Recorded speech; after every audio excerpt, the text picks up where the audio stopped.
시작하겠습니다. 먼저 회계의 흐름에는 회계의 개념과 그다음 회계의 순환 과정에 대해서 설명을 하겠는데요.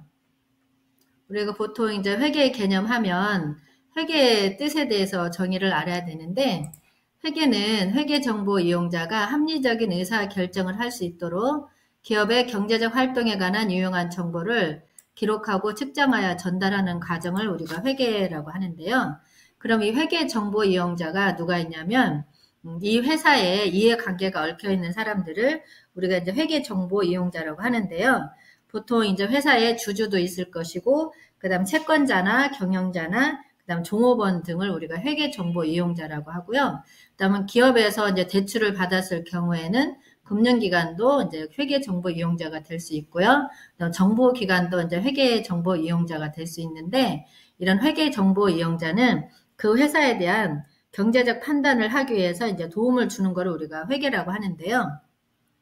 이 회계 정보 이용자가 합리적인 의사결정을 할 수 있도록, 합리적인 의사결정이라고 하는 거는 정확하고 분명하게 그 의사결정을 할 수 있도록 도움을 주는 게 정보 제공을 하는 거를 우리가 회계라고 하고요. 이제 기업의 경제적 활동에 관한 유용한 정보라고 하는 거는 우리가 거래가 발생이 되면, 이제 거래라고 하는 거는 우리가 지난번에 분계 잠깐 해봤는데요. 우리가 마트에 가서 물건을 샀을 때는 내가 이제 보통 현금을 주고 사게 되면 현금이 발생이 되는 거고, 마트에서 우리가 이제 소모품비를 샀을 경우에는 이제 소모품비라는 이제 거래가 발생이 되는 건데, 이런 거를 이제 기록하고 계산하고 측정하여서 전달하는 과정을 우리가 이제 회계라고 하고요. 그럼 이런 회계를 우리가 보편적으로 복식부기라고 이제 표현을 하고 있고요. 그 다음 이제 부기라는 게 있는데, 부기는 거래 내용을 정리하여서 장부에 기입하는 거를 이제 장부 기입의 준말을 우리가 부기라고 하는데요. 부기의 대표적인 거는 뭐냐면, 우리가 이제 가정에서 가계부를 작성을 하잖아요. 그런 가계부의 대표적인 게 이제 부기라고 하는데, 가계부는 개념이 뭐냐면, 한 경제 주체가 하나예요. 가정이라는 경제 주체 하나가 수입이 있고, 그 다음에 지출이 발생되는 거를 기록하고 정리하는 거를 우리가 부기라고 하는데, 여기에 특징은 부기라고 하는 거는 경제 주체가 하나라는 거고요. 발생되는 거는 우리가 가정에서 돈을 지출하는 것도 자산도 있을 것이고, 이제 돈을 빌릴 수도 있는 것이고, 빌리는 거는 우리가 부채라고 표현을 하고요. 수입은 우리가 돈이 들어와서 그 다음에 지출하는 거, 비용을 어디에 쓰고, 그런 거를 전부 다 기록하고 정리하여서 수익이 얼마고 비용이 얼마인지 정리하는 거를 우리가 보편적으로 이제 부기라고 하는 거고요. 그러면 이러한 회계에는 회계 단위가 있는데, 회계 단위는 회계를 기록하고 계산하는 범위를 한정할 필요가 있는데, 이 한정된 범위를 우리가 이제 회계 단위라고 하는데요. 보통 기업 하나의 회계 단위가 있는데, 한 기업에 이제 회계 단위가 하나인 경우를 우리가 이제 회계 단위라고 표현을 해주고 있고요. 그다음 이제 회계 기간이 있는데, 회계 기간은 회계 연도라고도 같은 말이고요.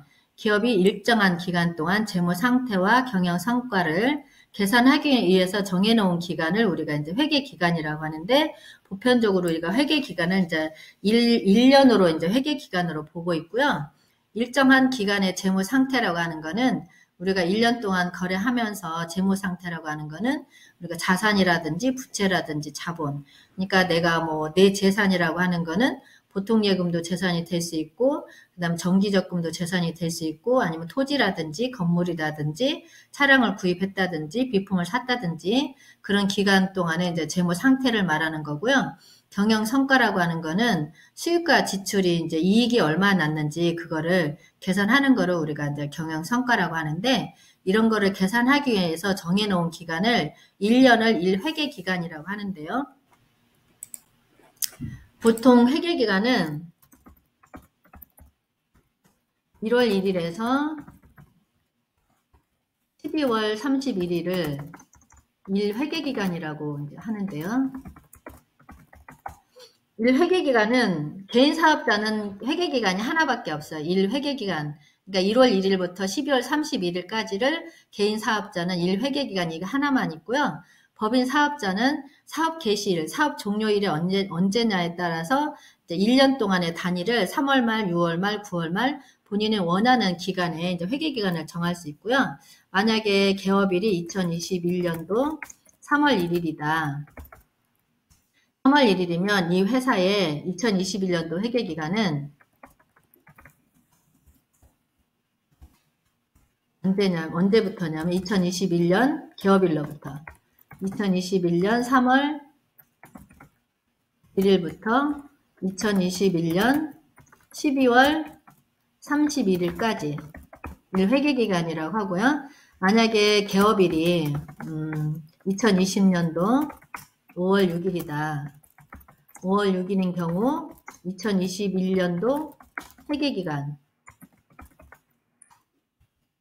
여기는 2020년도 5월 6일에 개업을 했기 때문에 2020년도의 회계기간은 2020년 5월 6일에서 2020년 12월 31일이 되겠지만 2021년도 회계기간은 2021년 1월 1일부터 2021년 12월 31일을 회계기간, 1회계기간이라고 하고요. 만약에 이제 사업 개시일이 2020년도 4월 1일부터 2021년도 3월 31일까지 회계기간이면 여기는 이제 보통 3월 말 법인이라고 하고요. 회계기간의 종료일을 기준으로 했을 때 종료일이 3월이면 3월 말 법인이 되고요. 그 다음에 2020년도 7월 1일부터 2021년도 6월 31일까지가 회계기간이면 이 회사는 6월 말, 회계 끝나는 달이 6월이기 때문에 6월 말 법인이라고 하고요. 그 다음에 2020년 10월 1일부터 2021년 9월 30일까지 회계기간인 경우에는 여기는 마지막 회계기간 끝나는 달이 9월이기 때문에 9월 말 법인, 이렇게 이제 매달 말 끝나는 달을 기준으로 3월 말 법인, 6월 말 법인, 9월 말 법인 이렇게 이제 표현을 해주고 있고요. 회계기간은 보통 1월 1일부터